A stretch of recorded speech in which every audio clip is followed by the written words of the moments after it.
Picture this. A T-Rex wakes up after 65 million years of napping, and his first stop is a bakery for an iconic American donut. He tries to pay with a prehistoric coin. The cashier raises an eyebrow and chuckles. That's not worth the metal it's stamped on.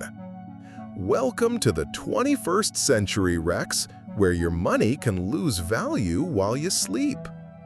Now think about this. Back in your day, Rex, one dino egg might have been worth one shiny rock. If there'd been just 3% inflation per year since then, today the same egg would cost a number bigger than the total stars in the universe.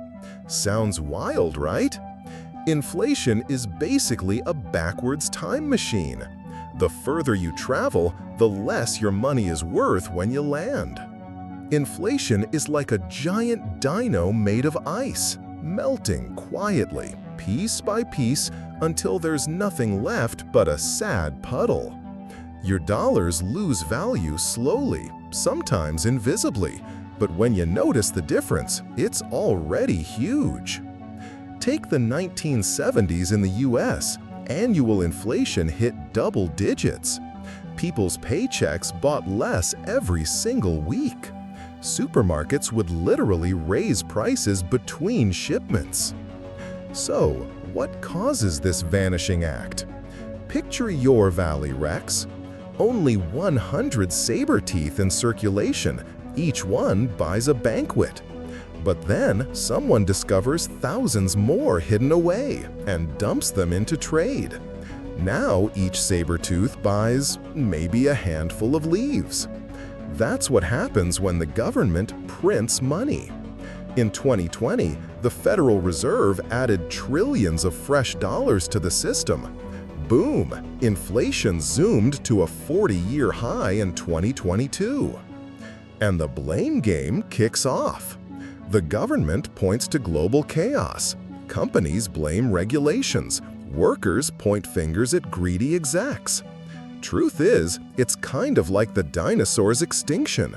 Not just one meteor, but a whole storm of disasters all at once. But you know who secretly loves inflation, Rex? People who owe money. If you borrowed $100,000 to buy your cave and inflation eats away at the dollar's value, you pay back less in real terms than you took out. No wonder governments with mountains of debt tolerate a bit of inflation. It's like turning big debts into smaller ones without lifting a finger.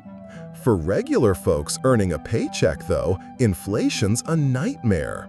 At just 5% per year, half your purchasing power disappears in 14 years.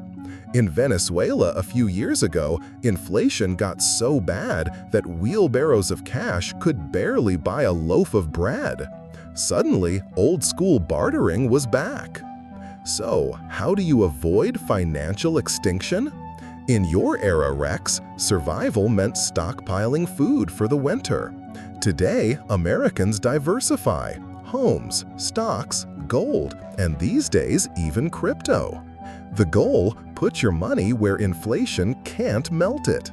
At the end of the day, inflation is the cost of trusting in little green pieces of printed paper.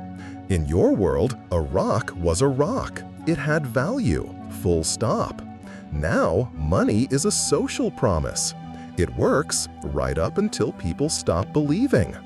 Some economists even say a little inflation is healthy.